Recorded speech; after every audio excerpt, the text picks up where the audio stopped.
In East Africa, Kenya's President William Ruto says a landmark African climate summit ended on Wednesday after leaders adopted a declaration highlighting the continent's potential as a green powerhouse. According to President Ruto, Africa will march on with the Nairobi Declaration, bringing the three-day conference to a close. It had pushed for a narrative shift in the talks, focusing on Africa's switch to clean energy, even as the continent reels from climate-related disasters. Declaration calls for new financing architecture that is responsive to Africa's needs, including debt restructuring and relief. As frustrations mount over the high cost of financing on the continent, the 54-nation continent is acutely vulnerable to the growing impacts of climate change, but the summit largely focused on course to unlock investment in clean energy. As well as what they are demanding, we know, from the global north. In the developed nations. So I think that commitment, that joint action, that joint voice is very, very important for this. We have a Nairobi Declaration, but what we need now is action. No talking, but we need now, since we have a document, we need to put our act together to move forward for the implementation, for the well-being of the people. Now, joining us to speak more on this is Simon Kimaro, a journalist and a participant at the just concluded summit, who joins from Dar es Salaam in Tanzania. A warm welcome to you, Simon, and thanks for joining us. Please, can you kindly unmute your device, Simon? Hello, Simon. Are you there? I'm there. I'm here. Okay, nice to have you join us, Simon. Could you, the call for African countries to reduce greenhouse gas emissions is not new from the deliberations at the just concluded African Climate Summit. How best do you think this can be achieved?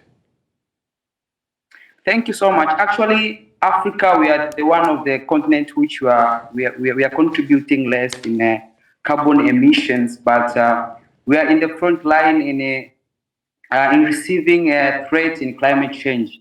Actually, during the summit, as climate activists, we demanded climate justice, especially in transitioning in a low carbon economy, because we have to develop as Africa, and we need justice in transitioning in the low carbon economy. One of the commitments which were raised during the summit is advancing in green industrialization across the continent. These are the major ways we as Africans we can achieve a low carbon economy in our continent. Now, Simon, according to the United Nations, African countries spend about 5 to 15% of its GDP to combat climate change, despite being the lowest contributor to global warming. Do you think this allocation is enough?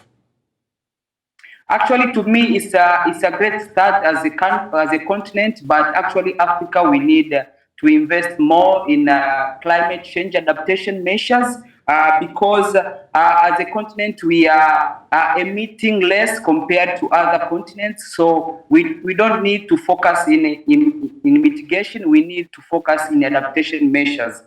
So also Africa, we need to have strong policies and implementable policies and strategies that will enable us as Africa to adapt these threats of climate change.